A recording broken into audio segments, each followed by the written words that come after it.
What's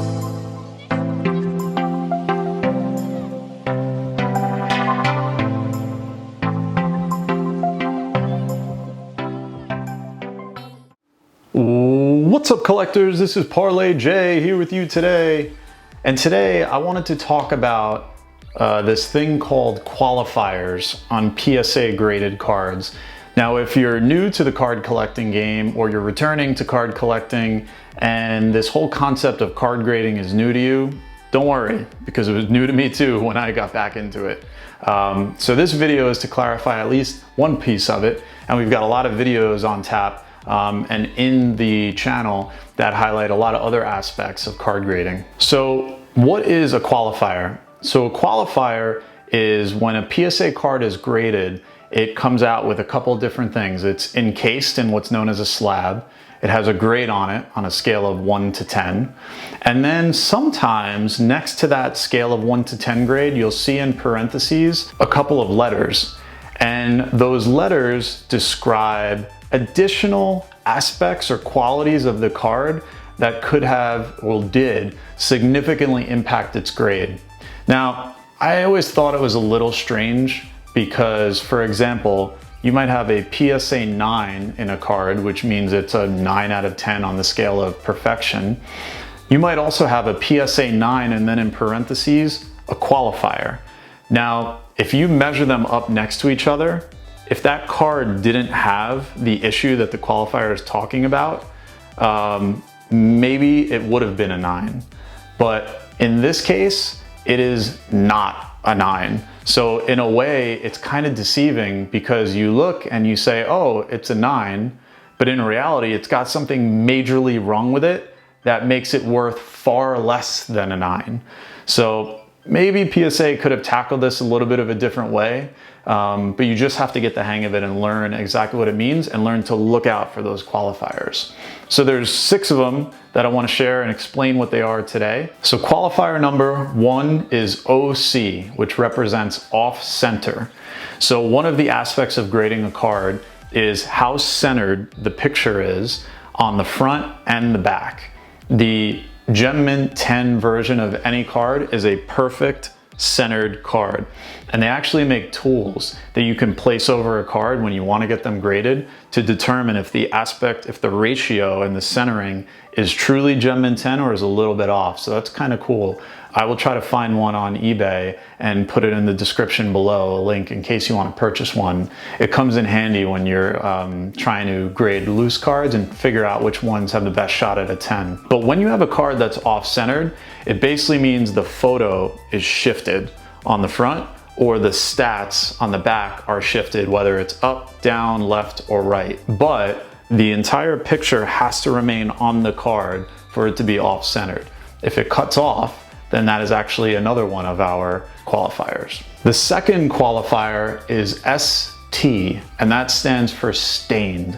You definitely see this a lot more on the vintage era cards because the card stock was not quite as glossy as it had become in more modern times. So if there was liquid spilled on it or it sat on a surface that had something that was hot and melted and liquefied a little bit, it would absorb more into the card, especially the back. The backs of 50s and 60s cards and 70s and 80s too with the older card stock were definitely known for absorbing stains way more than, for instance, if you were to take like a 2019 Topps Chrome card, that liquid will slide right off of it. So it's not quite as big of an issue. Another reason why it makes vintage cards that much more valuable, because if you have a vintage card that is a true PSA 8, 9, or 10, it's a frail stock that was printed by bad machinery, that was inconsistent, and that means that you have the true rare of the rare. So that's why a lot of vintage card collectors collect vintage,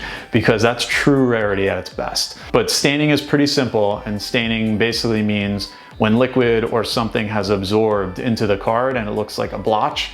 And for that reason, you'll see the grade and the parentheses ST beside it. The third is PD, and that's known as a print defect. And this is kind of like the wild card. So this could be anything. So it could be that it was printed with a strip down the middle. And I've seen cards actually, one of the pack openings I just did for Topps 2020, I had a Chipper Jones error card come out with a line straight down the middle that it didn't really look like a crease. It almost looked like a true print line that went down the middle, and so that'll be known as a print defect.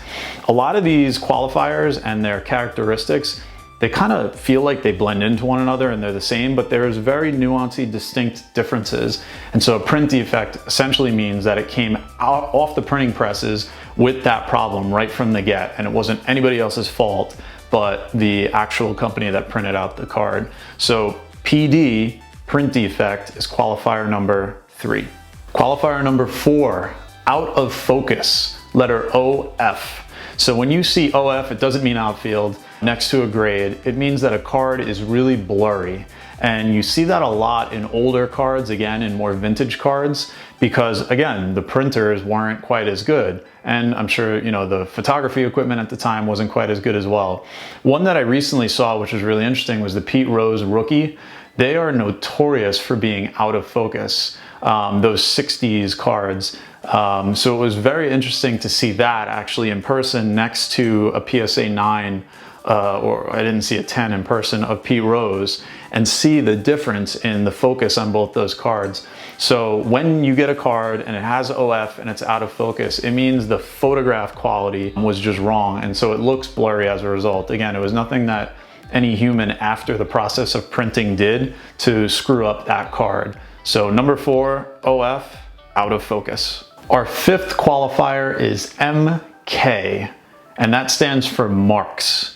So when you see the letters MK in parentheses next to a PSA grade, that is when a person after the printing process came along and maybe, you know, touched a pen onto the actual surface of a card and left a mark.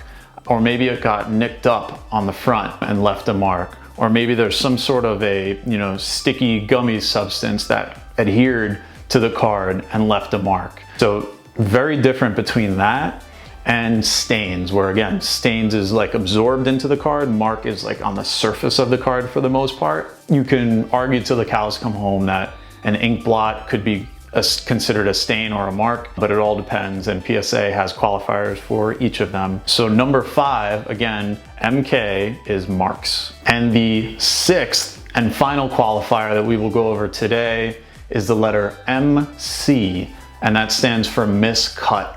So that is very similar to the off-center.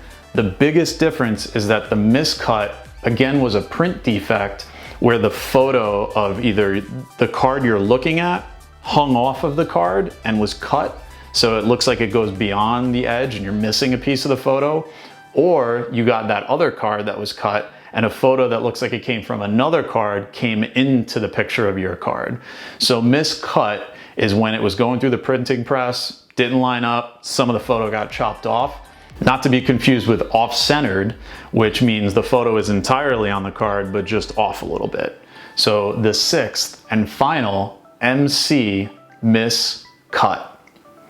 So hopefully now you're more educated. I will tell you, the very first time that I started buying graded cards, I had no idea what these qualifiers meant, and I just thought that I was getting a great deal on certain vintage cards that had those qualifiers, and you might have experienced that too. I quickly, you know, researched it and learned and figured out what they all meant and learned to stay away from them. So they're definitely not ones that you want to invest in. Typically, the only ones that are most investable are the oldest cards, where it's super rare, almost impossible to get a PSA 10 or a PSA 9. And you'll accept cards that have a qualifier in there as well. But definitely for modern cards, you want to stay away from them. Even going back to like the 90s and the 80s, 70s, and I would even say the 60s, you can stay away from them because there's enough of a supply where you can get graded cards that don't have the qualifier and still get a great product, sometimes at an affordable price, although they are pretty pricey. But what do miscut cards do? They give you the opportunity to collect at a lower price in a PSA slab. So if you're cool with that, that's awesome, because you can get something like a Pete Rose rookie card maybe for a couple $100 if it's got a qualifier on it, and all you want is that card in the slab. So go for it. It's pretty cool. So you got options. So now hopefully you're more informed on PSA qualifiers. When you see them, you'll know what to expect. You'll know how to compare them to the cards that don't have qualifiers. and you're well on your way to knowing all about PSA. So if you enjoyed this, please let me know. Like, comment, subscribe if you find this helpful. If you know somebody who's getting back into card collecting and you think videos like this can help them, please share it with them. I want this to reach as many folks that are thinking about getting back into card collecting as possible, because I want to share this with everybody, just like I enjoy it myself. So thank you guys for liking, subscribing. Thank you for watching. As always, it's your boy Parlay J. Take care. Spike your hair. See you next time.